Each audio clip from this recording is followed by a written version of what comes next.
Hello, it's Citygirlhomestead, and I'm Chris. Um, I just want to thank each and every one of you that have subscribed. I really, truly appreciate each and every one of you, the new guys, and even you guys that have been with me since I started in April. Slow but steady, we're getting there. My channel consists of cooking, mostly cooking, canning, preserving, freeze drying, or dehydrating, not freeze drying. My sister does that. Any way to preserve your food, and we do food bank hauls as well. So today I'm going to do something I've never done, and we won't find out till tomorrow if it worked, because it's got to sit for 8 to 24 hours. So I'm going to try to make skillet bread. And they say it's really, really easy, and I've been trying to do more and more things with my cast iron because honestly I've been using that more lately than my normal cookware. I have a new set that I got 2 years ago. It's still sitting in the basement, and the other one needs to kind of be replaced, and I'm kind of like, should I or not? Should I or not? But honestly, I'm enjoying my cast iron. I never thought I'd do that because when I was 17 on my own, I ruined a set. Believe it or not, you can ruin it, and I did. So, I don't know. I would like to learn how to do more in my cast iron. And we're going to take one of my walls over here, and my husband's going to put up wood so I can actually have all my cast iron hanging, because right now it's in the bottom of my pantry, and that's heavy to get out of there. So, anyways, on with the bread. So it's 4 ingredients. So, let me put you down here just a little bit so you can see what I add to the bowl. Look at that, you can see the bowl. Alright, so the first thing we need is 3 cups of flour. And boy, she's getting empty, ain't she? I guess I'll have to refill her soon. Jack always laughs at me, and so does my husband. Like, what do you need that big thing of flour for? But if you're cooking and baking it all, you go through that in no time. So when I buy like 25 pounds of flour a month, believe me, it doesn't last as long as you think it does. And I don't even bake all my bread anymore, so... Oh, I put it right back where it was supposed to go. And then you need a 1/4 teaspoon of yeast, which I keep my yeast in the freezer. It's supposed to make it last a lot longer.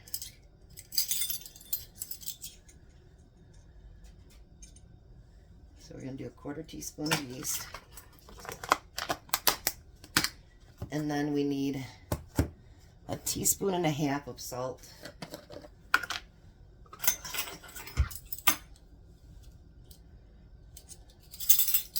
So we'll do the half first.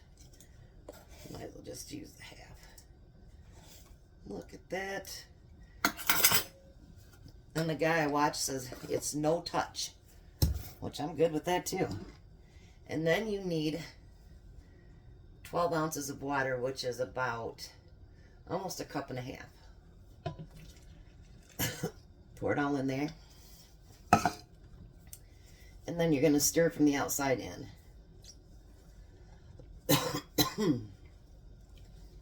This weather gets me getting hoarse and ugh.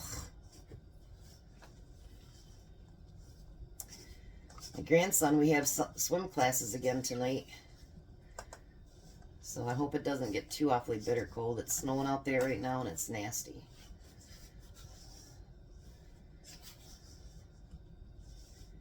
I can handle the snow most times, but I really, really do not like the bitter cold. In the last few years here in Michigan, it's been pretty bitter cold. I'm not much into that. I guess I'm what my dad used to call hillbilly, because I don't like shoes. I don't like socks. I don't like boots. I don't like hats. And I don't like mittens either. So, yeah.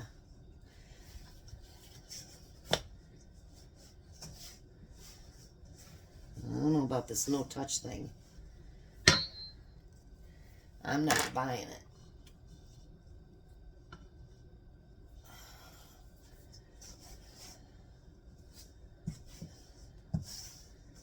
Well, maybe. He says it's going to be a shaggy dough. And I was also watching Patira over at Appalachia, and she said you can actually add honey or any other thing that you want to add to it too. So before I do it, I like to watch a few different things or read up on it. All right, that looks like a shaggy dough to me. I don't need that, that's for sure. So now it says you got to cover it and for 8 to 24 hours. So let's get some saran wrap over that. Get this out of the way. I figure if this works and it's quite good, maybe I'll use it for Thanksgiving next week too. I mean, I'll make fresh, obviously, but I truly hate saran wrap. I know we have to use it because it does so much, but I really, truly don't like it. It's just a pain.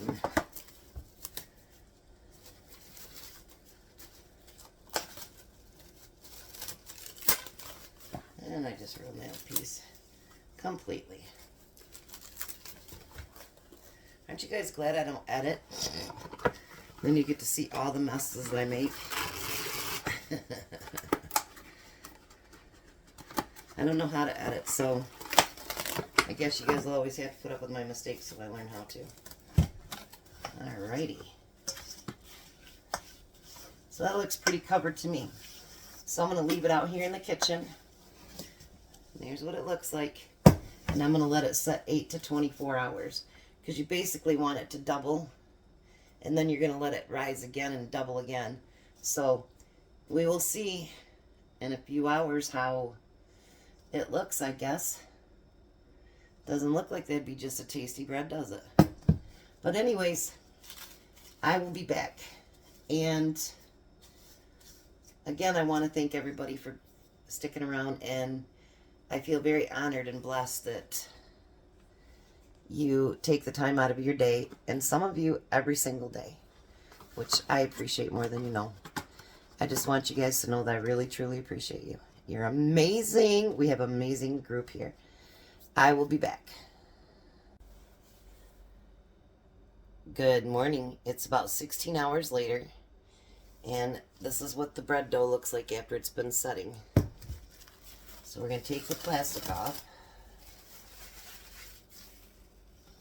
and we're going to kind of get it up into a ball there. Let me see what I'm doing here. Alrighty. And then I'm going to, it asks for an 8-inch pan, which I don't have an 8-inch pan, so we're going to use a 10-inch. So we're going to spray our pan really good.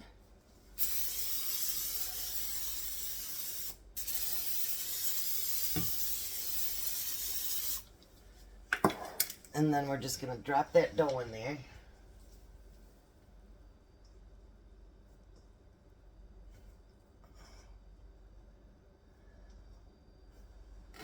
I'm going to kind of move it around just a little bit. Make sure you can see what I'm doing here.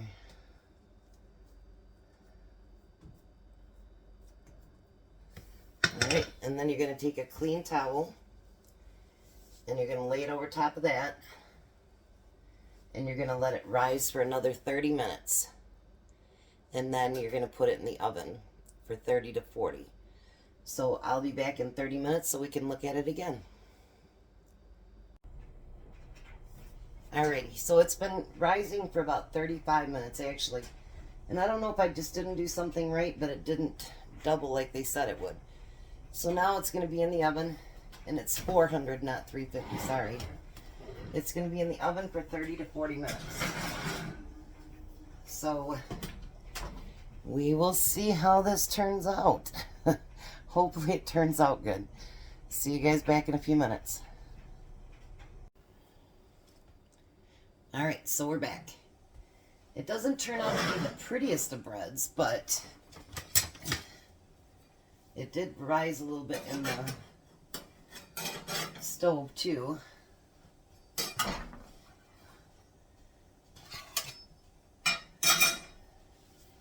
But you know, I'm looking at bread being like, you know, what if you were in that emergency situation, you can't get to the store, there's storms, there's shortages, whatever it happens to be.